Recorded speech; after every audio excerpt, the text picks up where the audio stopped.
So I'm really appreciating this.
That's when you finish.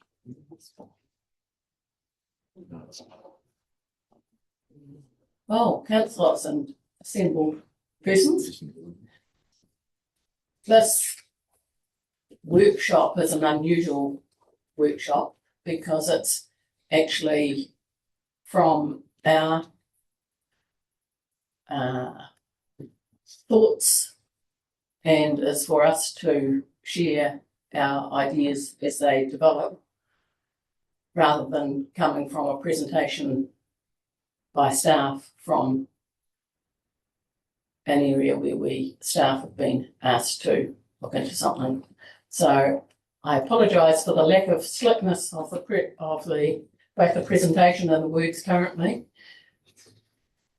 Being a workshop, of course, this is not about anybody making any decisions about anything. It's about looking at and thinking about developing our priorities to allow us to have council meeting where we don't spend 3 days just thinking, do we have any priorities to tell the staff about what matters most to us, and starting from scratch there. So this is not to make any decisions. It is not to be giving direction. What it is to be encouraging people to think about and flesh out their thoughts on some of these areas with a view to them being developed further to come to a council meeting for some proper decision making and thoughts. And the intention is to leave today with some understanding of where each other's thinking is at the moment and what sorts of things might be useful to be in resolutions for a council meeting. So we've got the priority outcomes document that's up on the board, and although I usually say you will have these in plenty of notice in advance and you will have read them, please. In this case, you've all seen the beginning draft of this earlier, and thank you very much for councillors who've had thorough and very thoughtful responses to these things. This has just yesterday come out as a change document a wee bit in response to thoughts that councillors have had, particularly in their portfolio areas and sometimes in areas that they just feel they can make a contribution in. So thank you very much for those who have. In particular, I'd like to single out Alan and Matt and Gretchen for the thoughtful contributions they've made. And in fact, probably the help of the staff behind those sorts of things. Now, I understand from Richard that in the current sort of format that these are, they don't have any, they can be done within the current budget. And I would say unless we come up with something that says we not only would like it, unless we come to a council meeting with a resolution that says not only would we like to look after Lake Dunstan, but we want to spend $3 million on leg recycling or something, that would be quite a different thing. But in general, would you like to speak to that, Richard? Yeah, thanks. So as a general rule, having looked through the draft, we're relatively comfortable that as per that exception, if there's a significant project plan that we are asked to develop and implement, there will obviously be costs associated with that aren't currently in the budgets, and then there are some actions in there that will require spend in terms of the review side of things. But I'm comfortable, given where our budgets are at and how we track year on year, they will be able to be absorbed, but we will need to tell you what that's going to cost and how we plan to account for it within future years' budgets. So that's sort of would be part of our subject to today and the future council paper would be the work staff would go away and do. So you're sort of fully informed as to what costs there might be and where we would plan to account for them. Right, the plan is to take each page of these, each portfolio area, really. And I will invite people to make any comments or any thoughts or any good things or bad things that they see about some of the suggestions here. And that is the first page that's in the science and resilience area. I'm happy to have that introduced by each of them, introduced by portfolio people, but that they're not, they've come from everybody. So in some senses it isn't it's not something that should be taken ownership in any way by the portfolio people, I think. Yep. So yeah, I think you introduced that well, Hilary, on science and resilience, that it's probably a collection of everyone's thoughts on the day. And Gary and I had presented 3 that we thought were priorities, and then it was expanded upon here. So yeah, I'm not going to comment on what everyone's got there because that's a fact of what happened on the day. Initially, we had thought as well that review of science program, right sizing for the context of today, which is a changing environment. Yeah, and the fact that we're not developing the land and water plan at the moment was a key priority, and some opportunity there. But also we spoke about basically why are we gathering science as well, and it's to provide for communities' needs. If we don't, I mean, obviously we have to gather state of the environment science, but if we want change for good, we need community to want that science and to be using it. So that's a key thing when we're looking at reviewing science programs as well. And that it works for catchment action planning and the needs of community, so that they can make the decisions that are right for those catchments. And then, yeah, we were wanting to also look at preparing and consulting on scheme improvement plans with the third party funding as well. That's a really important thing that needs to be happening at the moment. So I'm not sure if we've captured that entirely there, but with the before the deluge funding and just making sure that we're onto that. It was another one. And then the flood and drainage rates review was the other original one, which is really key for this period, but there's all the other ones there that are also important. Thank you. Right. Kevin, then Kate. Yeah. Chair, is the intent of this workshop to get to then take away these action points and shape them into a recommendation to go to council, that we then confirm that these are our priorities? Yes. To shape them into resolutions that we can either take on or not take on, or play with on the day, as it were. Yes. So you're not necessarily looking for us to re-wordsmith these, but to confirm that they're comfortable with the general direction of those bullet points. Yes, just make, if you quite like where they're going, that's good, and if you don't, then it's good to know so that we don't. Thank you. Right. Kate, look, action 2, and agree with the first part. And I know that we added in arrange for, I think you added an arrange for draft to be given to irrigation specialists for comment prior to rest. That doesn't actually sit that well there. I think that's a possibly, and it's whether it's under science and resilience or under environmental delivery or something else.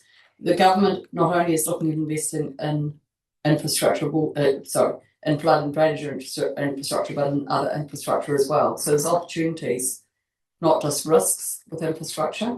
And it's whether, the reason it's added in here, I think, is we're talking about climate change and making sure that storage works with climate change. And so there is a science piece in there. And resilience, certainly irrigation is part of resilience. But I think it actually is a slightly different action. Yeah, I think my draft words here had irrigation ? Specialists. And I think that came from the thought that sometimes people out in the community have ideas about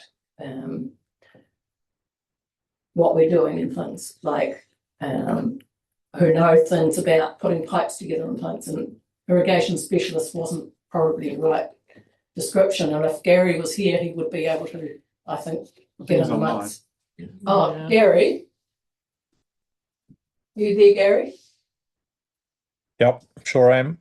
That action 2, if you can see that, when we said arrange for draft to be given to irrigation specialist for comment prior to presentation, I think that came from a thought from you that there are people in the community who might want to comment to us about whether we're making deferred maintenance decisions or not, or whatever, compared with what they might do if they were doing it in their own environment. Do you want to talk about that?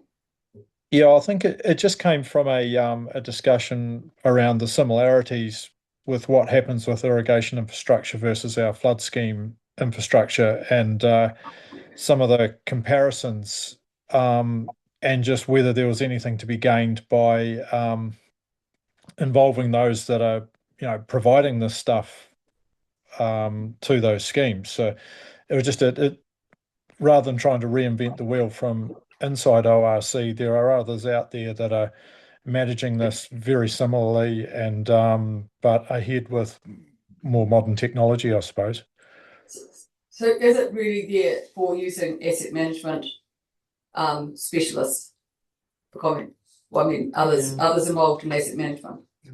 Yeah. Can I speak to comment? So our flood and drainage schemes now, by and large, all have a community liaison group established, which has represented the community who are connected with people exactly as Gary describes, who have significant experience and add knowledge. So we already have a forum, and part of that forum is for the team to present information about flood and drainage infrastructure, asset management, work plans, all of those sorts of things, and ensure that there is the opportunity for the members of that group to feedback. And part of the role of those members is to also go out and seek further information from the type of experts that Gary just highlighted. So I guess I guess my comment is, let's not duplicate things that already exist. Yeah. But I think it sounds like we might already be there. Yeah. So it might, I've just written a little note saying that we might say arrange for the appropriate liaison group to be in the loop about those. Or Yeah, something on it's that going to basis. happen that those are functioning really well, but it does leave the irrigation questions, which were raised in this. I think, I'm not sure that they covered it anywhere else in others, so I'll raise them later. Right, okay. There is cross portfolio actions and things that have some other. Right. Alan, Thank you. That action number 1 there looks potentially like a huge thing. Needs of the community and catchment. We envisage that's information we already hold, or do we need to gather how? I'm just sort of thinking, what's the scope of this here? I understood it to be mostly information we currently hold. Tom can give you. Tom? There's probably a couple of parts to it. So we're undertaking a review at the moment against all of the changing legislation, national policy statements, all that sort of stuff. So that'll be taken into account there. But as part of that review, we're also endeavouring to present the style of information that will be, you know, the way that we'll be presenting that information to a few different community groups, catchment groups, and other parties that will be interested, and seeking feedback on, you know, how do we ensure that while delivering against those legislative requirements, we're also delivering products that are consumable and appropriate for those groups, and at the same time asking questions. And these sorts of conversations are ongoing all over the region at the moment. But a good example is, you know, at the moment we're looking at a memorandum of understanding with a significant irrigation company to agree which information will collectively pull from which place, the information that they hold, the information that we hold, and how we'll present that collectively, present a view that supports any future decision making and that sort of thing, but in a way that we can utilise and that the community can understand and appreciate and potentially buy into. So that action for me covers all of those factors and the things that we're trying to deliver. Yeah, thanks, Tom. That's really helpful. Excellent. Now, we do need to, we've probably got about 20 minutes on each of these slides. Have we near enough? So just bear that in mind. Are there other actions on that page that encourage people to? Just a point of clarification around the process. So the ownership of those five point, you know, the science and resilience stuff are with the portfolio leads. Is that how the process is working, or it's a collaboration with? No, it's all of us there, all of our things. And when they turn, if we vote on them and they turn into our priorities, then they will belong back with the portfolio leads, but they belong to all of us at the moment. Okay, but in terms, so then that's cool. In terms of, you know, wordsmithing or tidying things up, is that something you're going to finish off, or the portfolio leads will tidy up, or just in terms of where to from here? My plan at the moment is for me to produce them, but if portfolio leads want to say anything beyond what people are saying in the room here on the way past, or I may circulate them when I've tried to wordsmith them. Any other things on this page? Notice that. Sorry. Oh, Yeah. I was I'm probably going to say what you Maybe were not. about to say. Anyway, action 5. Gretchen has pointed out that while that looks like a simple division, it's not a simple division, and we need to be thinking about what is included in that and what isn't, and that's something that probably I need to talk to Gretchen again and Richard about. For example, I would think it's mandatory, or it was, that we have a land and water plan.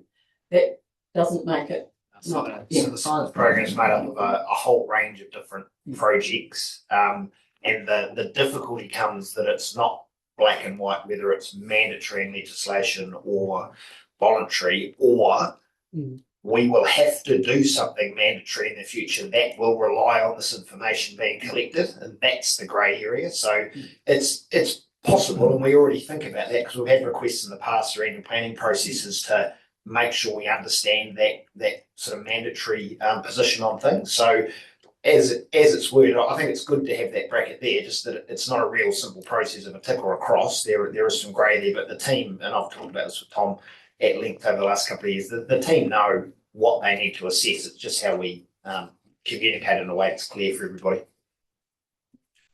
Chanel.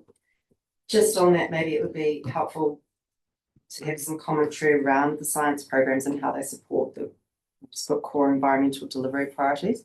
So it's not a black and white, it's more of a how does it inform those decisions? My sense is that 1 and 5 will become the same action. Okay. Yeah. Gretchen.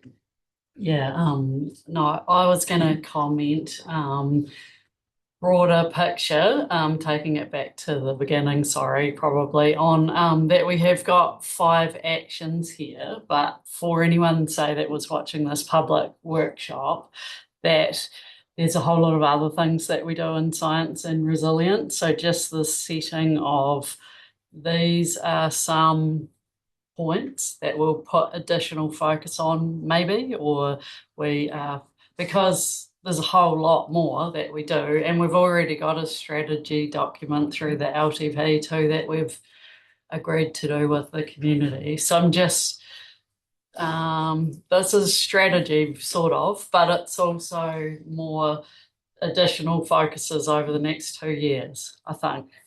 Yeah, I wanted to not let it disappear off into, we do a whole lot of things, let's talk about them. Yeah. Because we do lots more. And it's a question of, at the end of the day, where our focus is, and for our staff, where the most important thing to do. It's sort of like a policeman can arrest you for all sorts of things if he wants to, but for the most part, he uses his own discretion and judgment about something, and every once in a while the government says to him, it's really important to me that you go looking for drink drivers this week or something, you know, whatever their priorities are. And it's not that they haven't got a whole lot of other things to do, sort of. So I take your point about maybe it wants a preamble at the beginning saying these are not the only things we're doing. Yeah.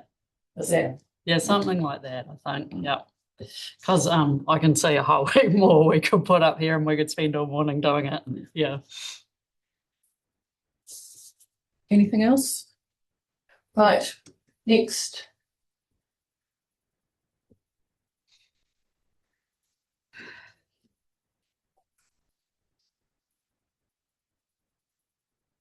Can I? Yes, would you like to, Chanel, talk to number 2 in particular, or any of the others you want? Actually looking back at Okay. just to action 1, can I just have some clarity around how action 1 differs from what work we'll be doing in the coastal space? So the coastal plan can't happen at the moment because of the regulatory space. So instead of going down into the plan detail, that could take us a ride because we don't know exactly where the government's going to go with that. This was taking a slightly different stance, saying if we look at, in general terms, what we've already gathered together and work with the community, can we come about this at a slightly different approach rather than regulatory more than non-regulatory? So that was the question that Neil and I posed. is that putting together the catchment action plan for the coast? Is that, or integrated catchment management? Is that just doing that work in lieu of being able to do the coastal plan? Well, it's just let's present the information we've got to date and see where the weaknesses are in the system, what we don't know. Yeah. So effectively, and Anita will jump in, she's working at the road table, I've just said she's online. The first part of the process to develop the regulatory plan, when we're able to, which will become the natural environment plan, is to understand the issues, opportunities, options. So it's an information gathering exercise. So I think what Neil and Kate and Anita have discussed is, even though we can't do the formal step, i.e. start drafting a plan, it would be a really good use of time to do that first piece, because it doesn't matter what the future regulatory landscape looks like, that information will be required. So that's the opportunity we've got at the moment. And then that branches off into two things. And you're right, one is integrated catchment management, and two is whatever that future natural environment plan under the new resource management system. Sorry, is that the harbour plan as well? The harbour plan comes after that. After that, okay. At the moment, the last council deferred the harbour plan until the ICM work on the Dunedin coast ICM work is done. Thank you.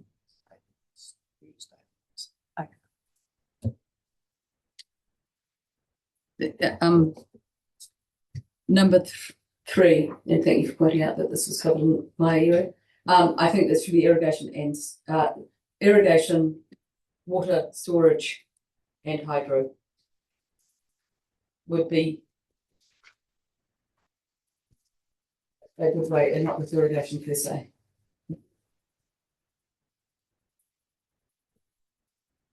Welcome Gary's input on that one. Gary? Yep, totally agree. The more clarity that sits around that, the better. They are things that will be more of and more enhancement of as we move into the future. So no, I agree. And if I was being fair, I think we've probably worded that poorly, that we may be playing and creating barriers. I think that we shouldn't be necessarily expressing it, although I possibly did at the time, including any inadvertent statutory considerations that may be creating barriers, and because some of them are foisted on us by central government as well. True.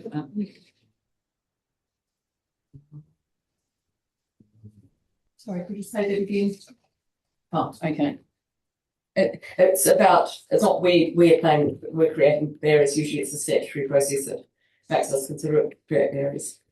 Yes, so that would just be any inadvertent barriers then.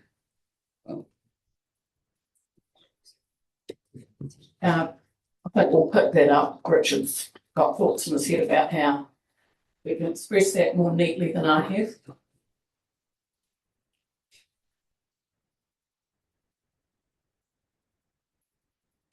And thank you to Chanel for creating Action 2's words.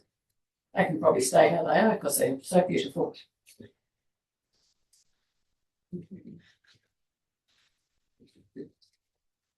Right. Moving on.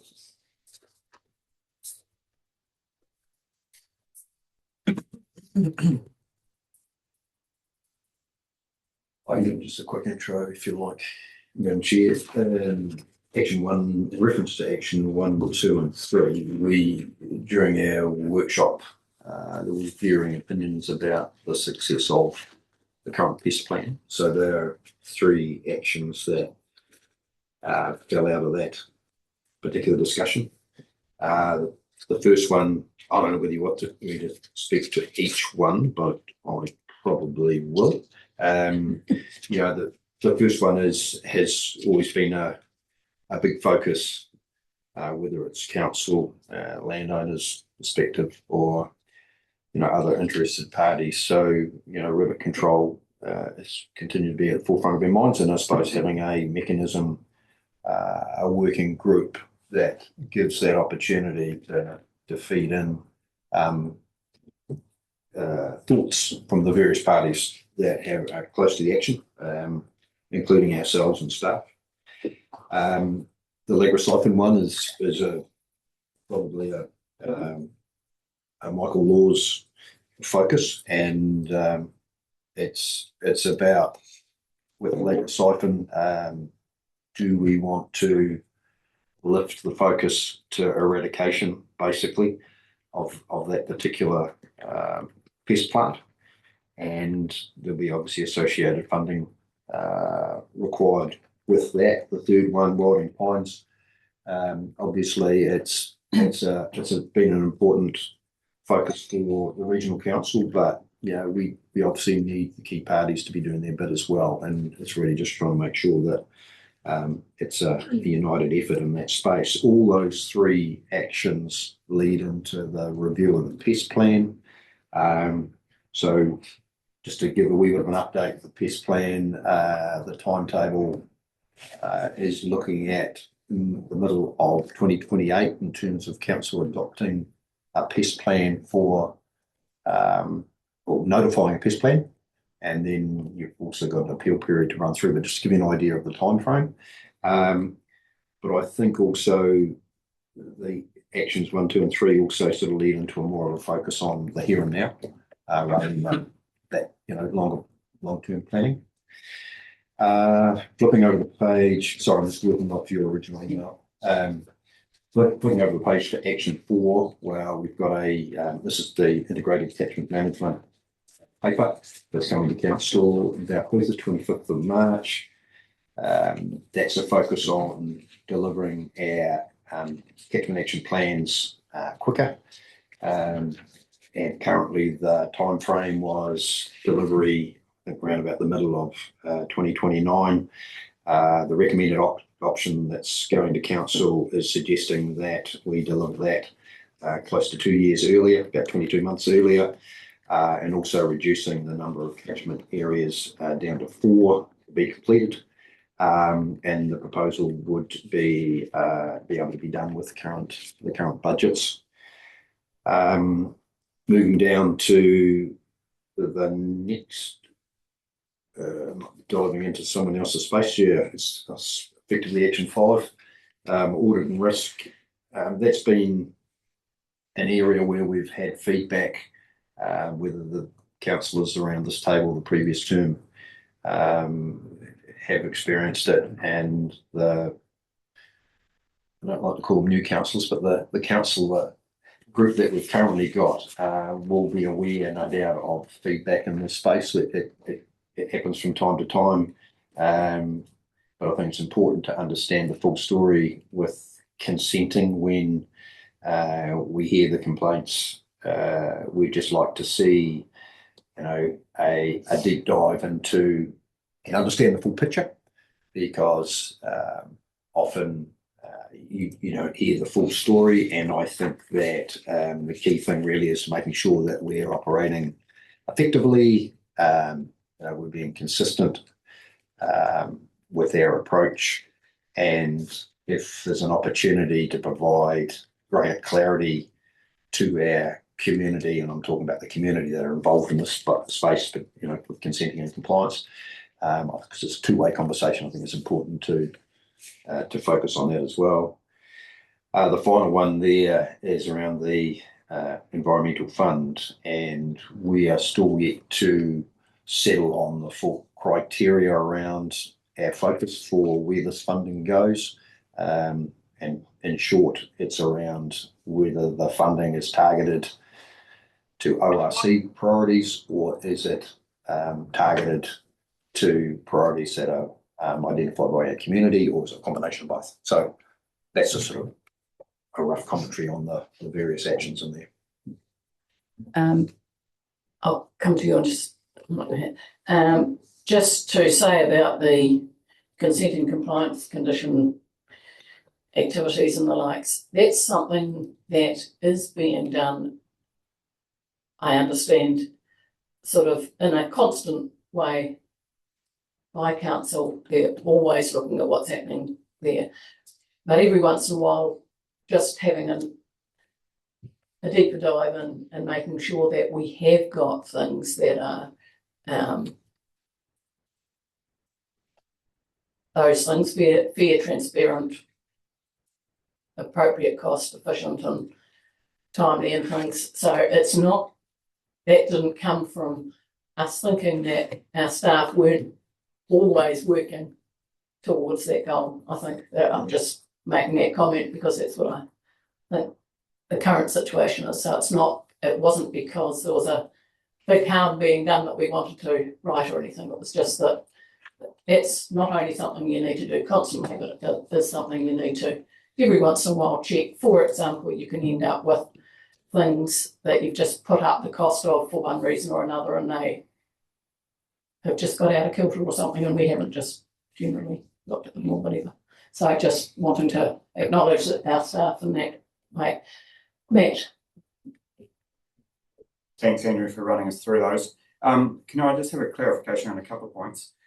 Action 3, a priority for attention when the government and those causing harm are making a profit. So are we waiting for the government to do something first and then we do something?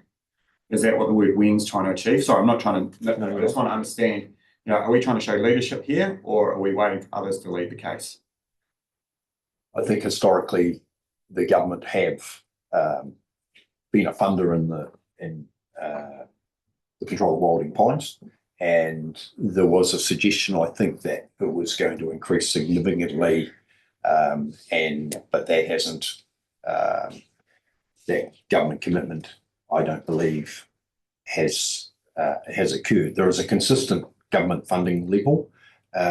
So I think it's just ensuring that we continue the conversation with the government to ensure that it's a full local government, central government, community, landowner response to maximise the benefit on the ground. Not saying the government's not doing their bit, that wouldn't be appropriate, but just saying we just need to continue to get the best available support possible to make the biggest difference on the ground. Yeah, okay. I just wonder if the strategic outcomes document, is there something to do with advocating for the government and should there be wording provided for that? I don't know. Yeah. I'd probably argue there's plenty of other spaces that we're advocating with the government about the various functions that we need their support to be able to deliver appropriately. Yeah, if I'll just make a comment that one of the things that will come back to you, not wanting to preempt it, but I will, is advocacy with central government, because there was supposed to be an increased fund. We know that funds at central government level have all been essentially pegged back or reduced. And I would, so if this council wants to continue to make progress in that area, then advocacy with central government is a critical part of that in terms of what that funding will look like going forward. But there's a discussion there for you to have at some point. But whatever comes back from us in terms of project plans and papers in the future, we'll incorporate that. Yeah, I get it that the benefit of government money adds to the scale, but I hate us to be sort of sitting and waiting for others to act while we can actually demonstrate some leadership and action. And if I may, while I've got the microphone, just add another point. Can I just have some clarification on action 4 that said, with regards to the environmental fund, it's any funds allocated will be used to achieve a priority action plan as outlined in this paper. So this paper doesn't make any reference to predator control or other environmental outcomes other than these rabbits, Lagrosiphon and wilding pines. Are we preempting that the environmental fund is directed solely at those things, or are we, just the way it's worded suggests that that's the case? Are you talking just about pests? Well, any number of other environmental activities that are not rabbits, Lagrosiphon or wilding pines.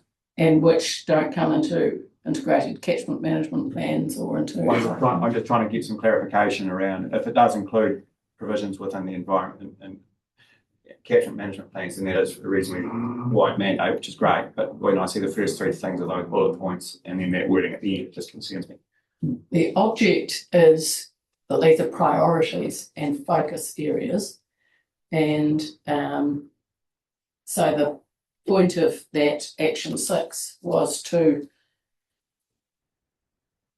say that we weren't just looking for people who wanted to make an application to us because they wanted to do something interesting or environmental or something, that we have priorities, we who speak for the people are making priorities for the next couple of years, and that and this might be something that comes to council and people say it should be just a free-for-all to produce anything they want for the environmental fund.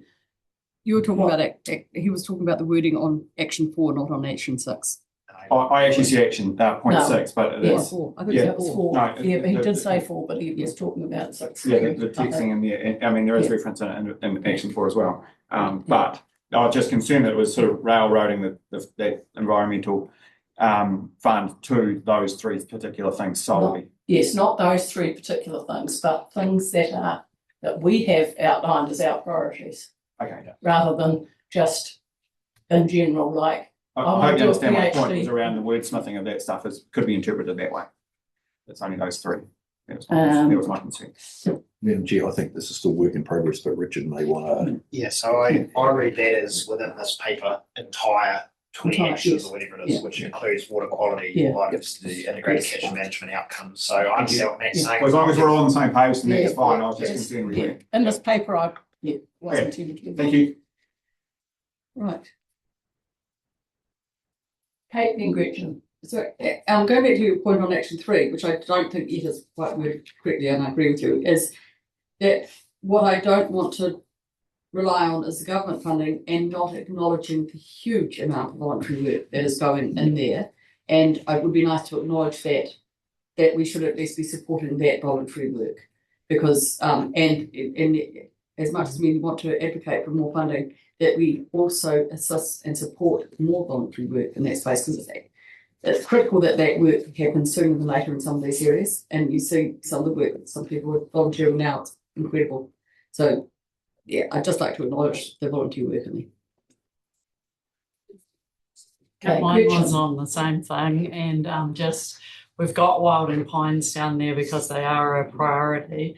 So I think we just need to word capturing that priority, which is what Kate's saying. What are we going to do in the next 2 years if we assume that there isn't going to be a big cash injection, I suppose, although advocating for that is, yeah. But what do we do that's helpful as a catalyst for getting stuff happening still? So putting it in a positive context, yeah, defining what we will do. Right, Neil, then Kevin. I might be on the wrong end of the stick, but I'm just wondering if within environmental delivery with the stuff we're talking about in science, is there anything that needs to come through from there into here? So I'm picking that we've got some priorities in the science resilience area.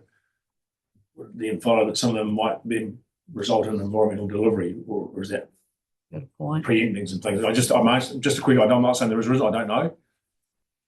Yeah, absolutely. There's a number of inputs that go into establishing what a work plan and environmental delivery might be, as it does in some of the other actions we'll see further on. So I think it's a given that it's all connected, but it's a good point to make.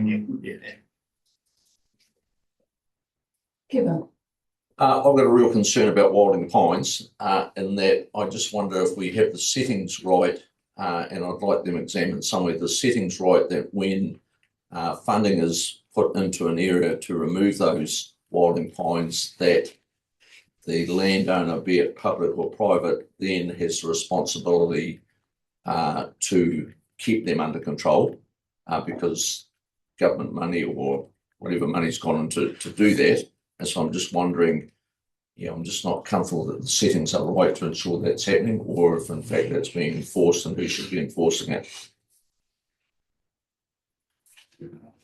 I think that's how the rule's written at the moment, that private landowners have to maintain. So yeah, that's 100%, but I can show you hundreds of thousands of hectares where that rule is in place and it's not working. Yeah. So that is my concern, that I won't talk about wallabies here, but that's the same sort of scenario that I'm looking at, where where we're dealing to a pest, have we got the right settings and the right procedures once we've dealt to that pest to ensure that they don't poke their head up again. That's the same point I was making about what will we do in that space. Regulation's one of them, actions, advocacy, whatever, education.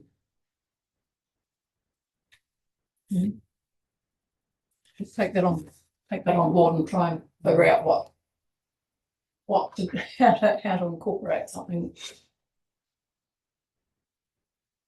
Any other thoughts for environmental delivery? Just don't want to see us limiting just to rabbits when there's other pests causing lots of problems. Or is this just, we'll just focus on this for now and then focus on pigs and deer and goats later? Or if we could get rid of the rabbits, then that would be a very good start. So the way I'd answer that, Robert, I think is we've got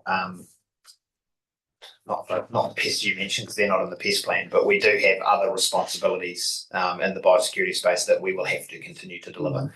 I guess I just read this, if this is where it goes through as a priority for this particular council is a bit more of a focus on rabbits, we will still have to maintain our services in those other pest spaces. And we have the pest plan review coming up where there will be significant conversations about pigs and goats and deer, I suspect. And that will have to be driven out of that reference group that Andrew and Kevin are part of. And venison recipes.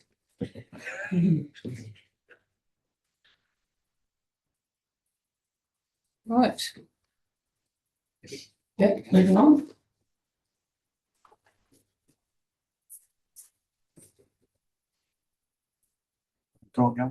Yeah, okay, so we're moving on to transport. And I guess public transport, I'll call it transport rather than public transport because we've got other responsibilities there too. Now, as you've mentioned, Hilary, Matt and I did send some suggestions and revisions through. I see some of that has been incorporated into what's here and some of it hasn't. So we might just talk through those, and Yes, I might hand over number one to Matt. My apologies. I had thought I'd written something, and it's obviously somewhere between me and Richard, and I suspect at my end hasn't. I'll just see if I can find what I thought I'd changed. Yes, I thought we were good. Yeah. Right, what I Do you want to move on to another one and see if they can do an update with what you drafted?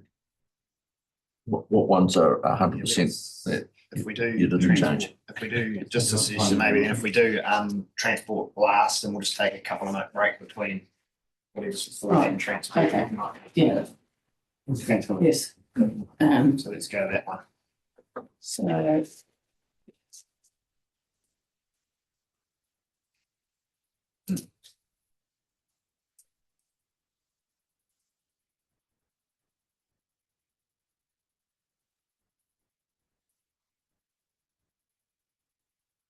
comments?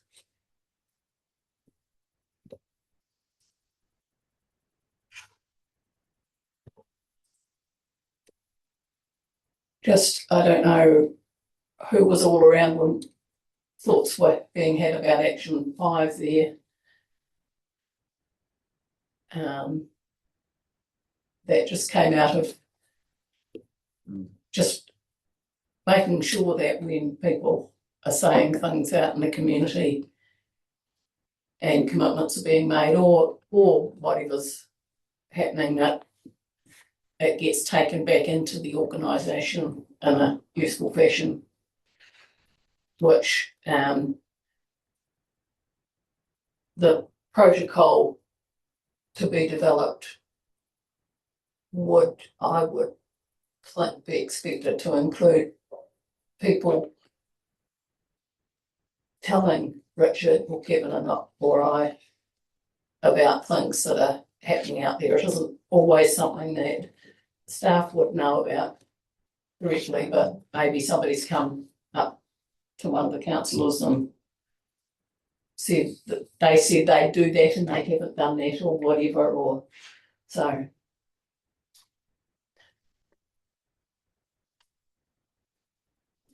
Kate. On A, I think we possibly to continue to look. Don't use the word continue because I don't think that's helpful, but prioritise constructive and productive relationships with ministers, MPs and officials in central government would do that. I don't, whatever sound is, and the only other part I'd add to that is actually given Otago-centric examples. I think it's really constructive as to why things may work better or may not be working because we can give examples. So instead of saying relevant opposition equivalents, which I think it's just MPs of any sort, putting ministers, MPs and officials in central government helps that. But sound relationships, I'd rather bet see productive and constructive.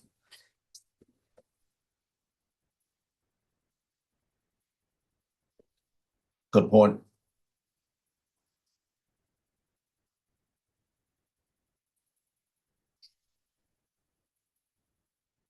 We can't make sure they're productive. We can work on them being constructive So it's prioritised that they are. It's not ensuring, but yes.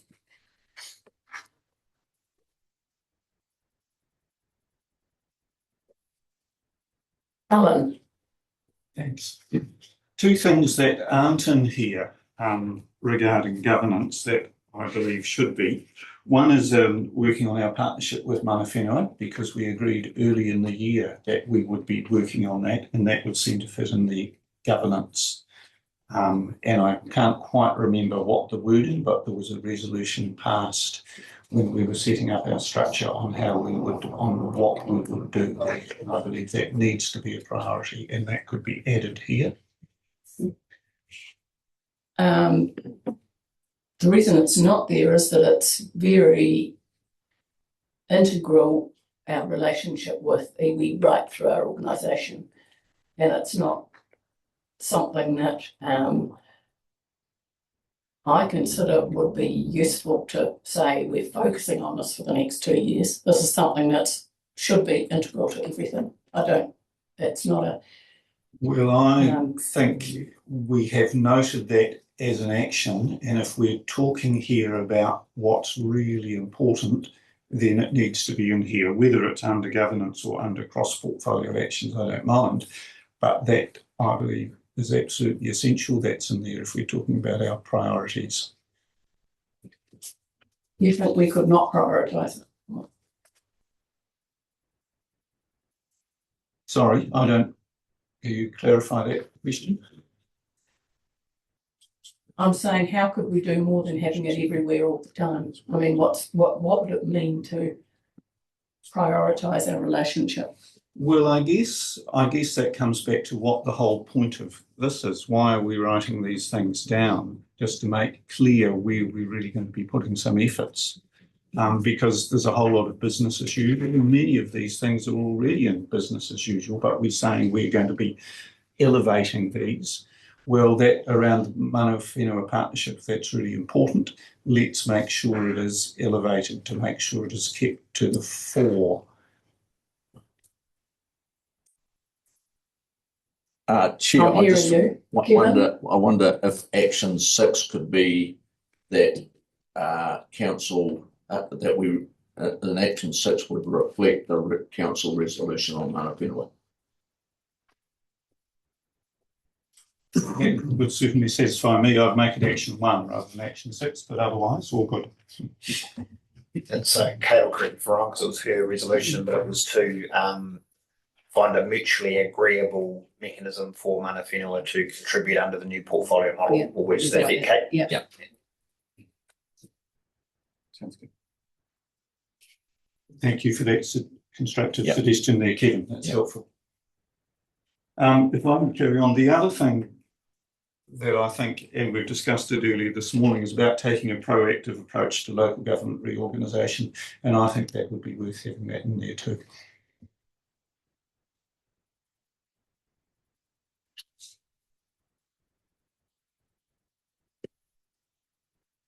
You could combine that into action 1 to an extent.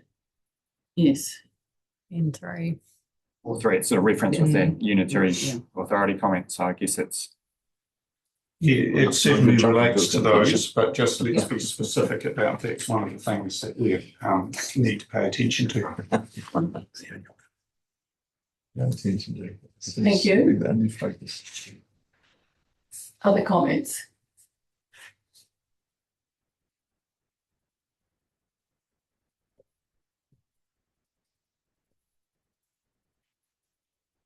Right. Sorry, thanks to Chanel for pointing something out to me by text. But if we go back to the very first one, science and resilience, we talk about floods, we don't talk about climate change per se, which can be drought and can be. And I think where I was going with the water storage was to a certain extent understanding that. And I'm just questioning whether climate change should be coming in our preparedness at all. It's a question to ask. We haven't done it as a priority, but if there is no. This is supposed to be a bridge between our strategic overview and what's most important in carrying out things further down. It's the bridge arrangement. So So the presentation for councillors on current risk position of flood and drainage infrastructure. The opposite of that is the opportunities. For climate change mitigation, which is the risk watch. Yeah, I think, and I would suggest they're two different things, which I think I don't think you're saying they're the same thing, but I think there's two different actions there for me. The action that we updated to include water storage as well as water users and hydro, will have to have a climate lens over it in terms of future projections anyway. Okay, no, that's so I think, I mean, my sense is it is a priority for us to ensure that lens is applied over all of our work programs anyway. great. Thank you. Which is why it sits in that consideration section at the end of reports. Thank you.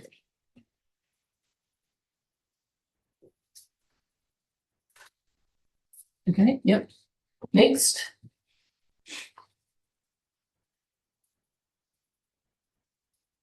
Did I send it through? Yes, okay. Any changes? Oh, so I couldn't. I've got Alan's email back. If we do, it's Okay.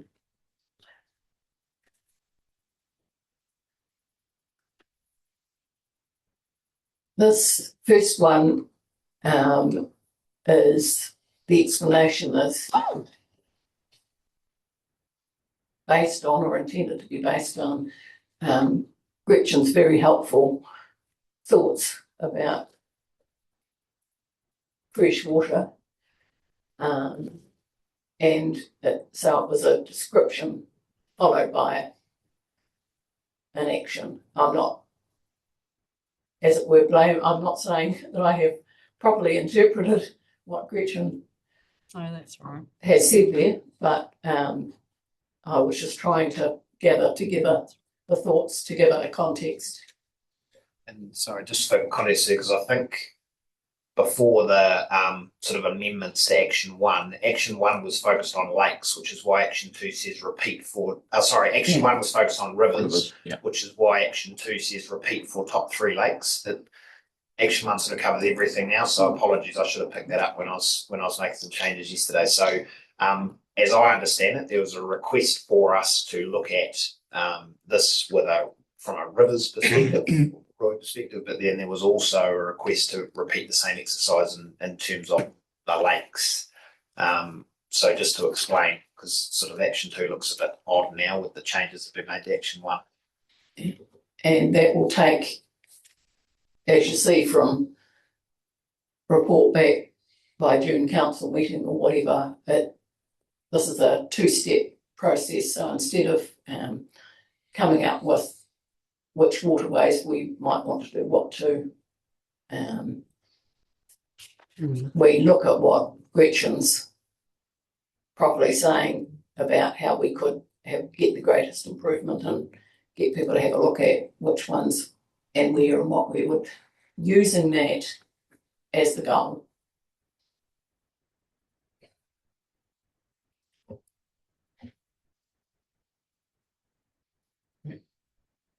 And I'm just thinking, surely this also relates very closely to that science goal 1, where we're looking at the needs of the catchment. Just going to say, this goes very much back to Neil's question around how some of these actions essentially talk to each other in terms of the outputs that we're seeking. Yeah.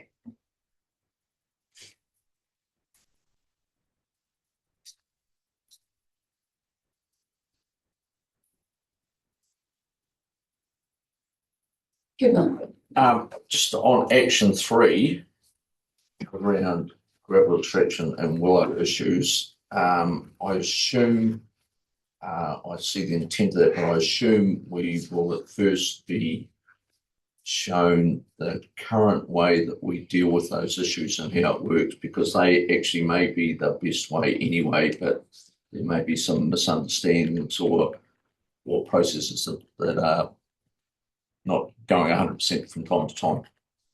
So I assume we would get an overview first before we started looking for new methods.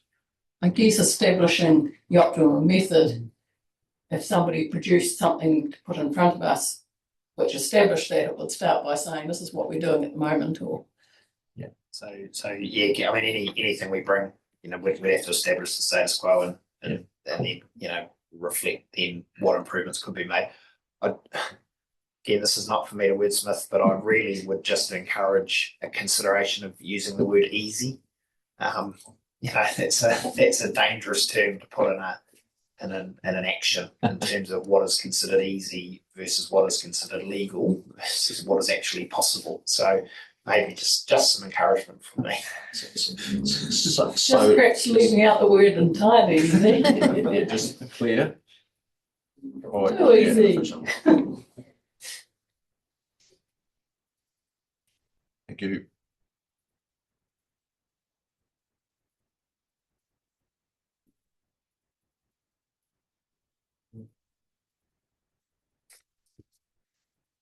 Next page then. Sorry, Alan. Look, Sorry, yes, since Alan. we're on looking at number 4, then I might need some more explanation there. That appears to me to be 2 entirely different things included in action 4, or have I got that a bit wrong?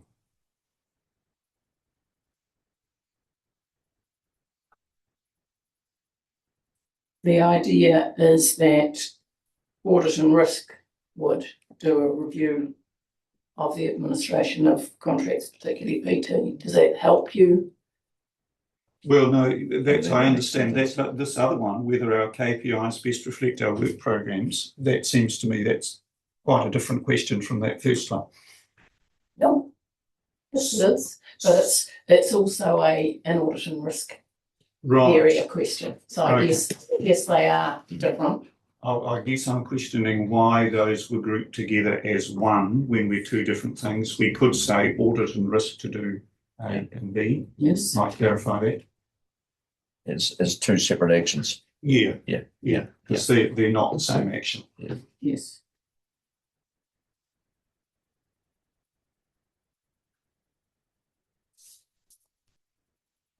Thank you. That would be a neater way. It's not the sheep, is it?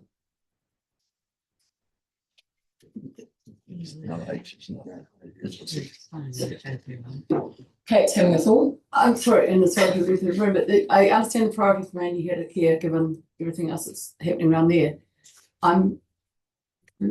Sorry, can I just check why Waihola, Dunstan and Lake Hayes I also understand the work, but why those have been pulled out. I'm loath to put in priorities without a rational reason to have priorities. Yes, So these- Lake these- Hayes and Menurika, I do understand, sort of. Yes, these, in some ways, these aren't priorities.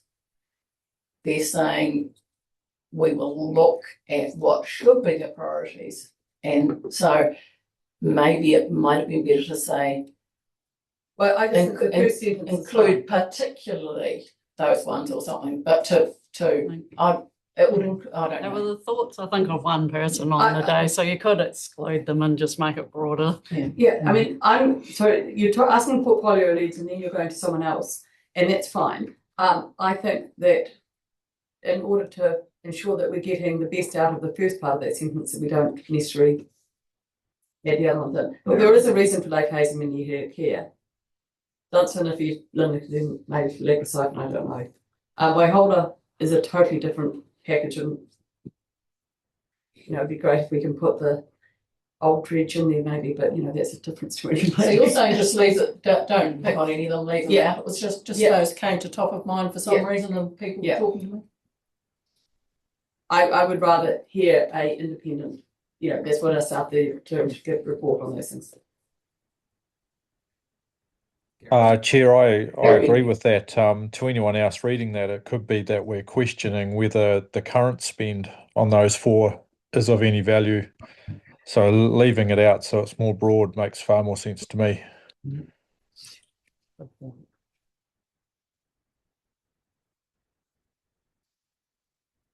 this is exactly the sort of thing that why it's useful to have the discussion in general about what people are seeing here and trying to sort this out at a council meeting.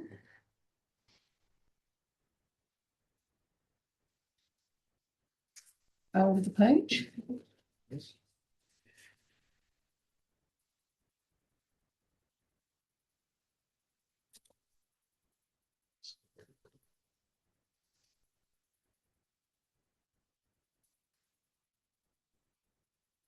Madam Chair, just with action 5, I think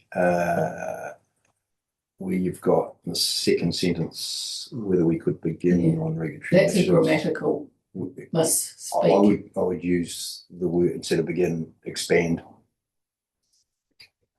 Because ICM, that's essentially what ICM is all about in integrated catchment management. And the question then is who the lead will be led by councillors, whether that should be the environmental implementation Probably. portfolio leads as opposed to what would otherwise look like the LME and strategy and planning. Yep. So I think it would be good to identify which councillors will lead that work.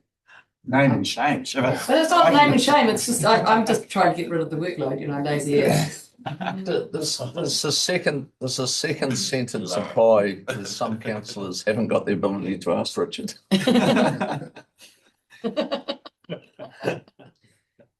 With any ability. Are we generally, do you think, liking the idea that this works to be led by councillors, even if we can't agree with them? That's cool. We know the intent. That's pretty good. I'm not sure it's led by councillors, it's no.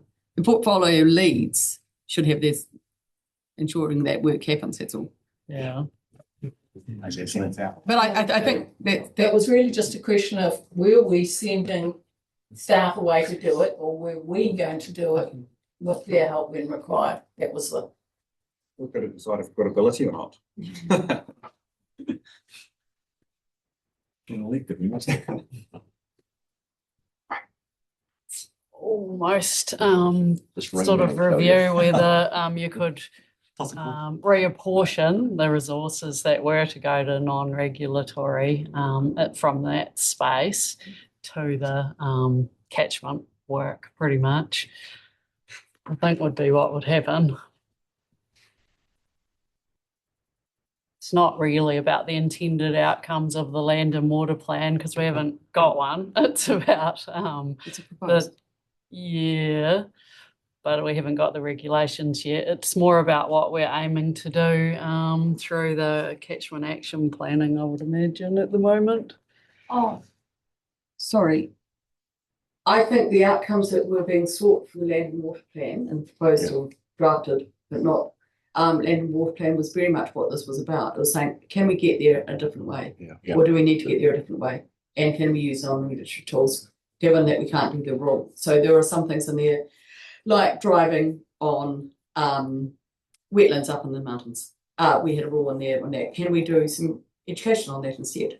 So I think there's absolutely some stuff that some quick wins on outcomes and that we could be doing in that area, what that looks like. You putting your hand up for that, Kate? Again, I think it's I'm really happy to help, but I think you need to be more directive about who's leading this, because it is cross portfolio.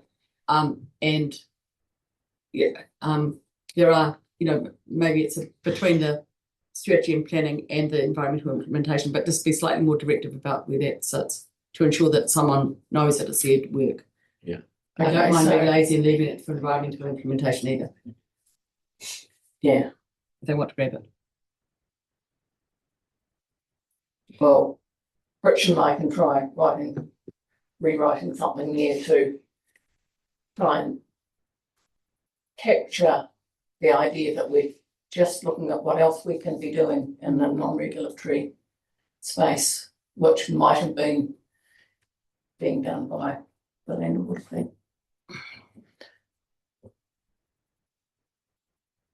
Oh no, I was just saying I'm quite light in the finance workload, so I'm happy to. Yeah, just put your nails down. Just keep it that way, don't you? You've already been co-opted onto ED. You really- You went to your first audit and risk Going, assessment. finding money under rocks to do the things that we want to do. So she might be looking under a lot of rocks. Okay, do we want to, 5-minute break. yeah, have a 5 minute, is 5 minutes long enough, Rich? 5 minute break to get back to the public transport funds, which is our last area. Everybody needs a break.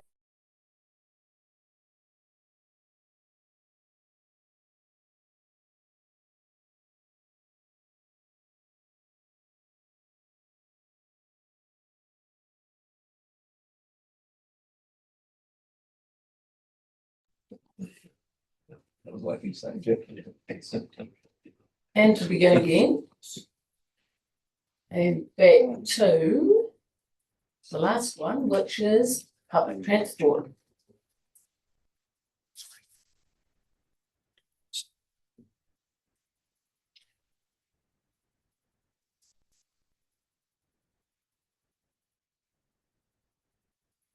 Oh, this has changed.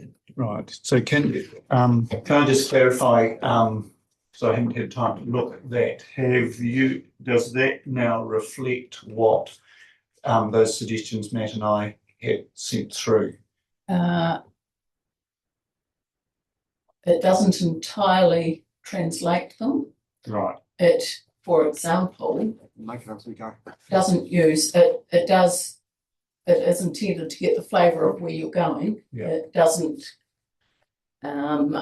replace who would be on it with the word stakeholder, for example. And it does mention what the terms of reference will include rather than leaving them. Sorry, that should say in action 2 include council laws. It's just Yes, that was council laws, Right. and I've made a suggestion which Richard said will probably be better to be left out until it comes to the paper, but I'm suggesting that maybe that would be Alan and I and Dunedin and Matt and Gary in Queenstown. Right, thanks. So, yeah, so that action 1 does reflect the suggestions we had made, and that was the point of, oh no, just a moment.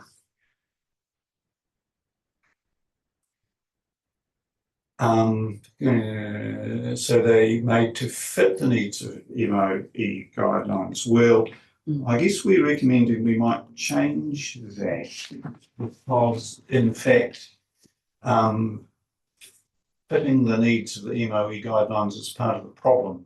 Matt, can you? Yes, I think I picked up the seek collaboration on government. Yeah.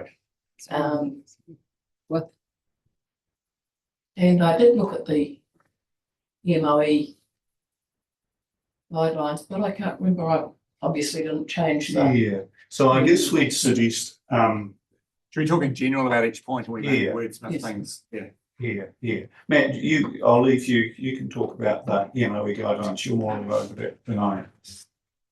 I think we're just trying to make the point that there seems to be change, there is change going on that's going to affect existing services in Queenstown area.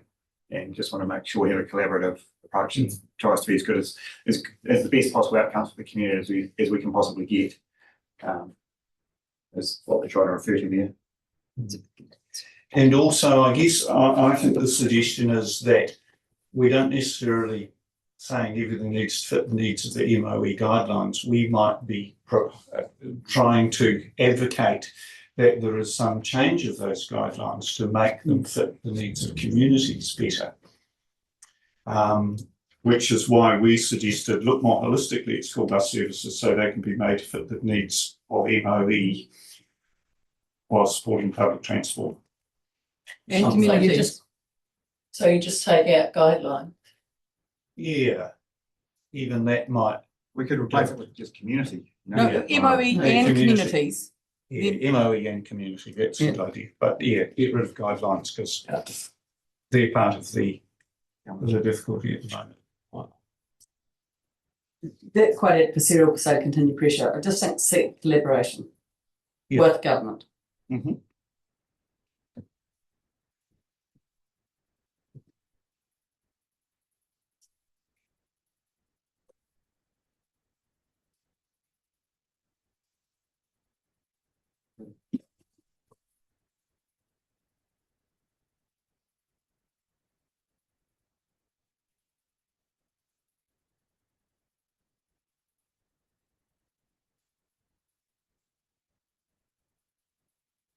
You'll notice I've put an action 3 there. I've tried to capture because it turns out that our contracts have from 1 minute before to 5 minutes after as a time.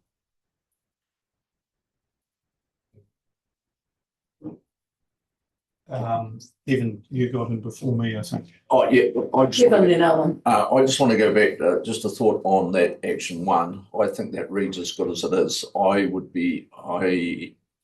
Having spent many years on boards of trustees and promoting schools and people's choices, I firmly believe that if a person wants to choose to take their child or children to schools outside of the guidelines, that should be at their cost. It certainly shouldn't be at the ratepayers' cost and shouldn't be at the taxpayers' cost. So, yeah, I would struggle if this meant in any way, shape, or form that we would be seeking ratepayers' funding or support to go against those guidelines. So, yeah, I just want to highlight that now.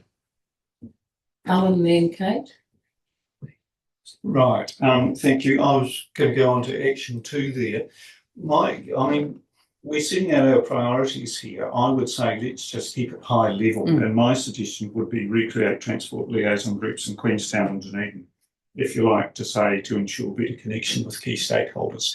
That level of detail that's in here, I think that comes when we are giving this a whole lot of thought, and that relates to both the membership and the terms of reference. So we haven't had the chance to give that a whole lot of thought and to consider all the implications of different things. So let's just keep the high level statement would be my suggestion. I did. I put those in because it gives a flavour. The whole idea of stakeholders is quite a different thing than a bus users group. And if people want a stakeholders group, that's one thing, but it's quite a different thing than the people who use the buses. For example, the disabled assembly people tell me that they mostly can't catch buses, and there's some barriers to how they can get on them or how they can, whatever it is. And they've tried and they just can't or whatever. Now, they wouldn't be saying that to me unless that is their held belief, but there's no point stakeholders telling them that there's a good bus service or something. But the point of this group would be for people who are actually using the buses and people who are driving the buses and things. And there's a temptation if you just have stakeholders that you then might have a bus company person as a stakeholder, but not a bus driver as a stakeholder. And so I'm trying to distinguish this group from a stakeholders group. I'm specifically not describing it as a stakeholders group. I realise it's not so high level, but what we're trying to do here is actions for change, and the information from the community isn't necessarily getting through to the actual bus service at the moment. So my thought then, let's keep the action, is to recreate transport liaison groups in both Queenstown and Dunedin. That would seem to be enough, and then we can give close thought to the purpose of the group as to who the membership would be and what the terms of reference would be.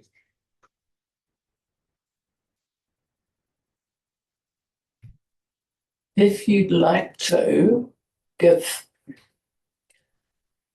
that is probably my proposal, but if you'd like to give some thought between now and then rather than doing this in two chunks, because we don't want to spend a whole lot of council meetings time too, working out who you might have on a group. Well, I don't think I want to do that now, or even between now and then, because I would want to seek some advice from our staff who have experience with these things about that. And then that could come through in a paper, which I think would be required to re-establish these groups. So to make sure that there is the thought given to those issues during the preparation of that paper. I can help using the current example that we've got that met last night. So we had an action to recreate community liaison groups for the flood schemes. That was the action. That's all it said. We then went away, looked at what that previous setup was, discussed with council what outcomes they were seeking, and developed terms of reference and brought that back for approval. So if we look at how we established or re-established the flood and drainage community liaison groups in Taieri and Lower Clutha, it did just start with an action as Alan has described, and then subsequently brought back those further steps to establish purpose, membership, council representation, and those sorts of things. So that's the most recent example we've got. Would that be something you would be able to do between now and that council meeting in April?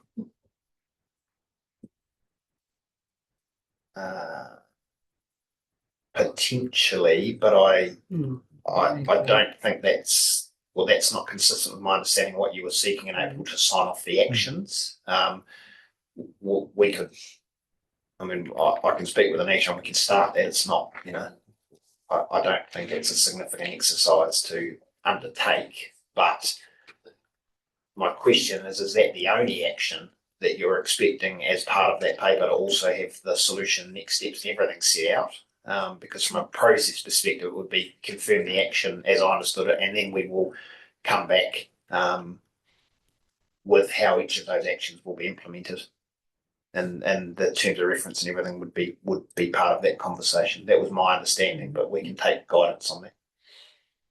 Okay, how about Richard and I go away and think about how to pare that down and where it would we go onwards from that, because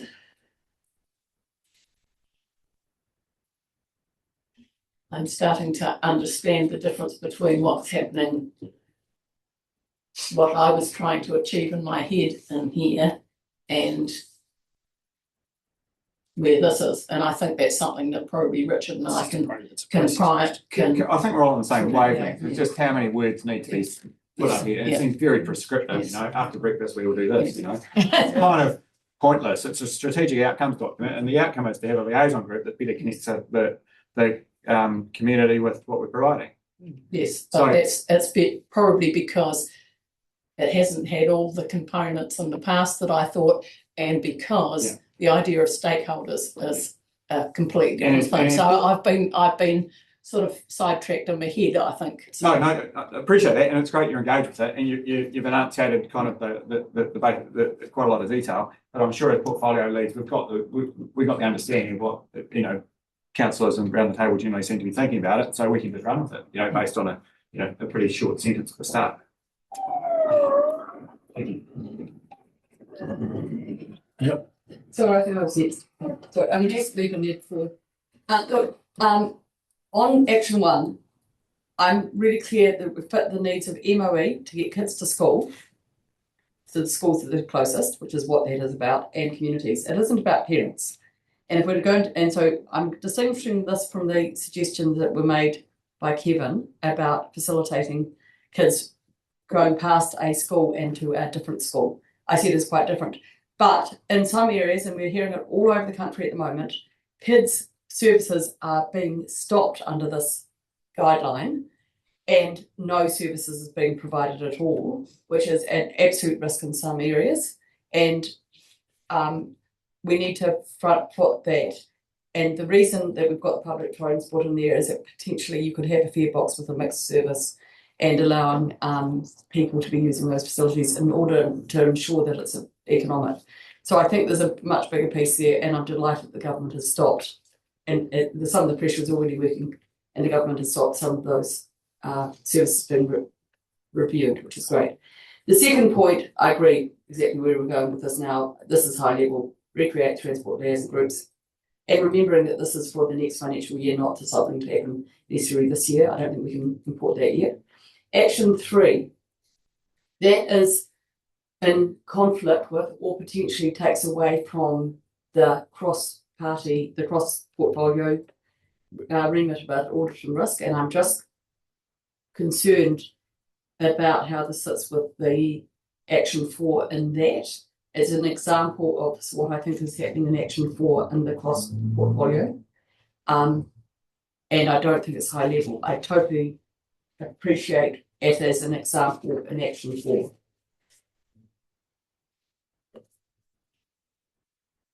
That's the Action 4 there was review administration of contract with NPT. Might have Oh, captured the it previous already. Action 4. Yeah, sorry, it's Action 4 of the cross-portfolio actions. Yeah.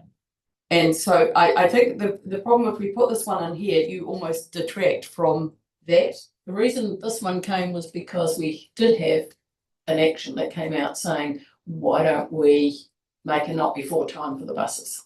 There was a direct action that just said, Yeah. and so this is two things thoughts being rolled into one. But and that was an example. Again, we need to lift this up.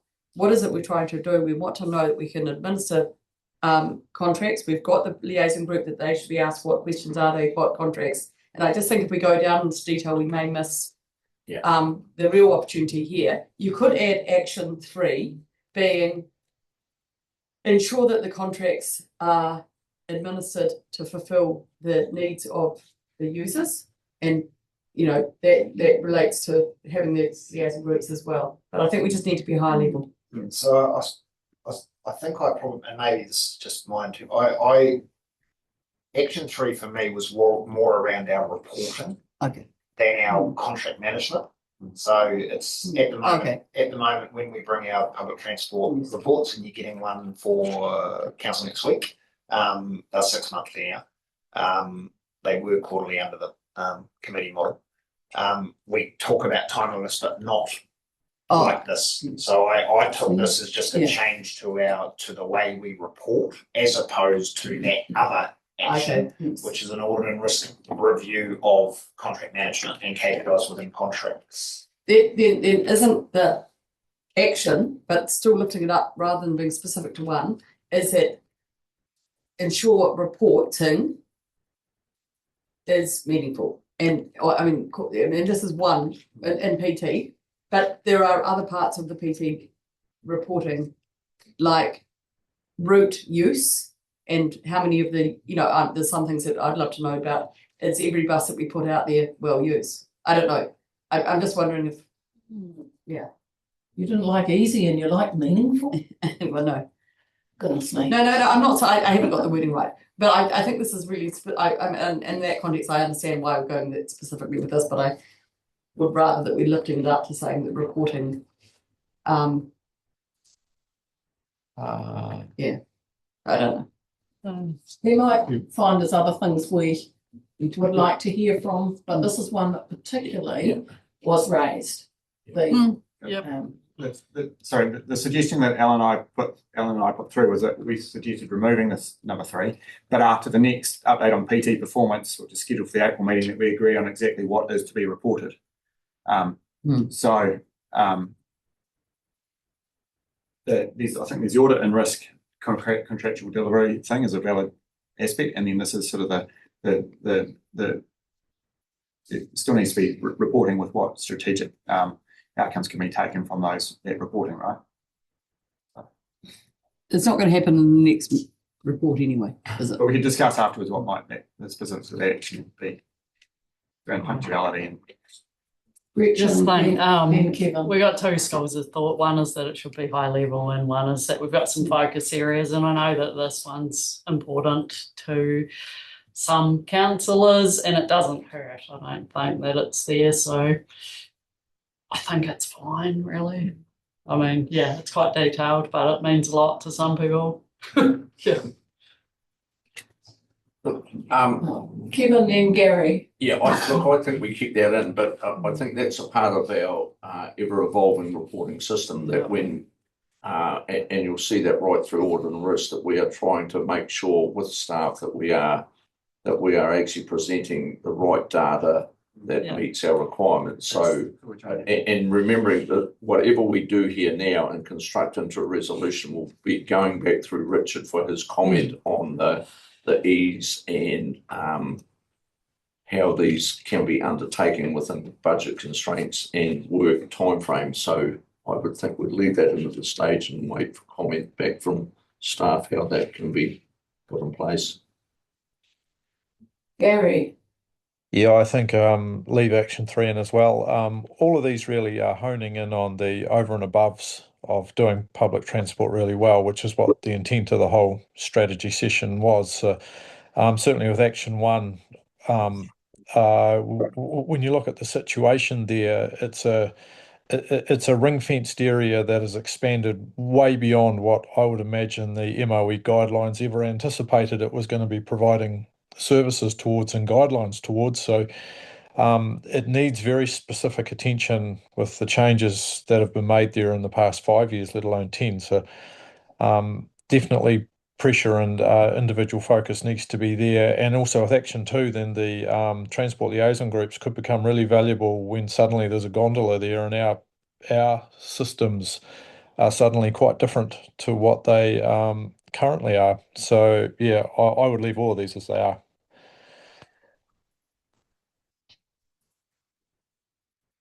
Thank you, Gary.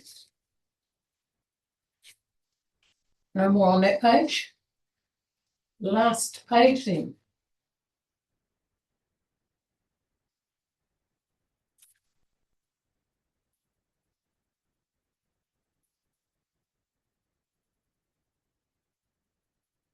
Did you add a couple more that we suggested, or is that the last 2? No, I didn't. Well, we would like to recommend that. So I think 4 and 5, that looks good. What have we got? 6, 7 and 8. A suggested action would be to ensure a strong level of engagement with future planning for travel and transport matters in Whakatipu. Yeah, the reason, if I can just comment on that one, the reason I didn't put that in was because I saw the object of this exercise is that it allows people to know what our priorities are and stand by them. And, you know, I stood for council and that's what we all agreed our priorities will be for the next 2 years and things. That one that you've just described is somewhere, to me, between something we're doing anyway and something that isn't even, is not sort of quantifiable or I mean, you of course are most welcome to have it there. I just didn't think it sort of fitted quite the pattern, but could you say it again so that people... I could indeed. Ensure a strong level of engagement with future planning for travel and transport matters in Whakatipu. Or maybe we even say Queenstown Lakes. I wasn't sure what that meant. I wasn't sure whether we could know whether we had insured it or that we hadn't, what a strong level of engagement might look like. But anyway. Action 5 covers it. Matt. I mean, if it's covered in another way, I guess that's fine. But I guess we had a presentation last week, and many people are aware of the issue that there's some significant transport, including public transport challenges in the Whakatipu, and to not have it as a strategic outcome that we're aware of that is, I think, it's but lacking. Yes, we will be doing it, but we're talking about strategic documents here, and there could be things around strategic expansion of of the PT services that need to come up. And if it's on the radar here in the strategic document, then it's properly flagged. If you don't want it in there, that's fine because it'll be done anyway. But again, plenty of the other stuff will be done anyway too. So these are strategic matters of potentially large investment, one of which was the EV depot that we looked at most recently. So that was obviously been put aside. But there'll be other things that come up in this triennium. If they're not noted as strategic outcome, it seems an interesting document to have if those that we know that they're potentially coming. These aren't intended to be strategic outcomes, they're intended to be actions, focus actions, not strategic outcomes. But the headline page says strategic outcomes. If you want to change the title of the document, go for it. Priority outcomes. It's priority outcomes, which is not strategic. Isn't it under action 5 though? Sorry, Aren't you going to show action 5? if it is covered there adequately, then that's fine. I mean, as I said, it will be done, but it just seems when there's such a when it's such a large scale potential issue with regards to funding for GPSs for a cableway or MRT or whatever the thing is, and it's not noted, it seems a bit peculiar. If we, this one and the next one, Alan's just about to talk to, I think, if the two of you would like to, or anybody else would like to add a 6 and 7 that you can bring back to the council meeting, that's fine. This is my collection of thoughts, and I didn't collect those two for the reasons that I don't see how we could even measure them or say we were doing them or not doing them. We would say we're doing them, and maybe people will be happy about the fact that we're doing, ensuring that we've had strong whatever. We're just going to say we are, probably. But anyway, this one, if you want this one, or I think that they are covered effectively by thorough understandings and things. But anyway, Alan, that one and the next one. Right here, the next one is a more detailed one, and this is investigate the effect of disaggregating Queenstown and Dunedin NZTA funding with view to possibly lobbying NZTA on the issue. And again, you know, that doesn't have to be in here in our priorities to make it happen. No, and that's something we would need to discuss further with staff. No, not perfect. I thought I added in, I had no idea what you're talking about, but I thought I added it in. Because I don't know what. You missed the workshop where we were presented to by NZTA the other week. You know, one of the follow-up comments from Councillor Malcolm's comment with regards to the NZTA subsidy being spread across based on the whole of Otago when it could be. Is there an avenue for us to separate? I meant to add that in, as I say, although I wasn't. Just give me so if you want to just send those, okay, Richard's got them. And we can, if you want both of those, or if Matt's, if it's just Alan, doesn't matter, to have both of those two put in as something to bring before the council. Clearly, we're just showing that we've got lots going on and we want to have plenty of action, sorry. And there's one more. Sorry. Good on you. And the one more again, it is something that's going to happen anyway, but this is just signaling that this really is a priority, and that is ensure smooth transition that will optimise the effectiveness of the national ticketing system we introduced in mid-2027. Yeah, I've really BAU. It's a really BAU thing, and it's something we have to do and will do and can do, and I absolutely can't see why we would flag that we're doing that sort of thing, that we just is very much an automatic thing we're doing and not a. It's sort of a BAU thing in that the NTS is something new for us, but I understand that is something we're going to be doing anyway. Sorry, Richard. Because I understand where these actions are coming from, and from a staff perspective, they are all absolutely on the program priorities, and you know, engaging with Queenstown is something we do a significant amount of. We have to. NTS, we've got a lot of resource on it. I just think from a consistency perspective, we risk deep diving into portfolio priorities in some areas and not others. I absolutely see these as portfolio priorities, and the catch-ups that you regularly have with Anita, these are the sort of things that should be covered off on a regular basis and then reported up to council as required. I would just encourage the table to think about consistency, because if we go down this path, then my advice is you need to go back through your other areas and think about what some of those other priorities are that aren't captured currently, that you would want to see, and that's going to make this very unwieldy to manage as a priority set of actions versus priorities you manage within your portfolios, discussed with the general manager responsible, and ensure are reported to council so that if required. So that's just, I guess, an observation as much as anything. Yeah, no, I absolutely understand, and that's absolutely fine. Okay. Leaving those out then, and lest you have another, Matt, is that your view too, that you're happy to not have them on the basis of what? What are we doing then? So, yeah. Again, it's just consistency and trying to understand. Yeah. There's some nuts and bolts in some parts of the document, and there's broad pictures in other Yes, parts. some people have more nuts and bolts than other people in their portfolios. I was just going to take it from a different angle, which is, we need consistency, that's right. But where you came from, Hilary, was that, for example, the Wakatipu one, how would you measure that? They presented it in a style that was too broad. If they presented something that we were going to focus on in the next 2 years in Queenstown, that we're going to hammer this thing and we're going to transparently show the community we are working here because it's really important. Tell us what that thing is and come back, is what you said too. And so you've got that opportunity, because I agree that there should be something there. Thanks.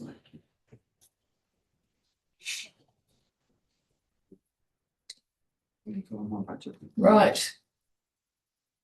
Has everybody said the things that need saying?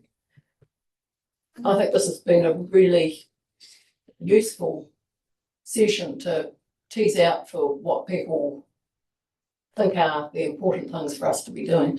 Just before we finish though, Kate. I'm going to go back to what was the Whakatipu one and the Southern Infrastructure Limited presentation, which I'm not quite sure. Were you at that one? No. I think part of that is understanding that it's there's a governance role there, which is this is about actions that we are going to be doing as councillors as well. And in many ways, I think we haven't quite garnered that councillors need to be over this. But so I'm going to support to a certain extent what Alan and Matt were saying, but saying that I think it still can come into Action 5, but it would be good to articulate it as a specific thing in Action 5, as an alternative PT, and it's sort of almost in there, but not quite, alternative PT services. Perhaps Rich and I could just take on board what that discussion was and see if a few more words to be added to that. And being proactive about it rather than gaining and maintaining, being proactively involved in some of those parts. I think the proactiveness of our involvement in there would be good. Mm-hmm. Right. If we're done, as I say, I think that's been a really useful discussion to have, and it's probably clarified some people's thinking about which things are more or less important, and hopefully where we're heading will be something that allows, we will on our council day, I'm sure, have discussions about which of those we actually want in when it comes to it, or if there's any of those that we want to have as a slightly different thing, or anything we want to leave out. And Richard and I will attempt to create better words than I've managed to create so far, prettier words and things, to try and put in front of the council the decisions they can make and where we might choose to go around the table for the April council meeting. Question about our March meetings next week in Belputha, and I know that some of us were asked what we could be doing about weather. There was a suggestion that would be, just because we're doing PT, potentially meeting with the community down there about PT and their ambitions. Did anything ever enable, did we manage to progress any of those ideas? No. I'm not sure that we got the. Yeah, for Thursday, I'm sorry. Yes, that has been put out as by governance in terms of the plan for obviously council meeting Wednesday and then Thursday cycles. Fonterra and. Yeah. Okay. Right. Thank you, councillors. Good session. Thank you.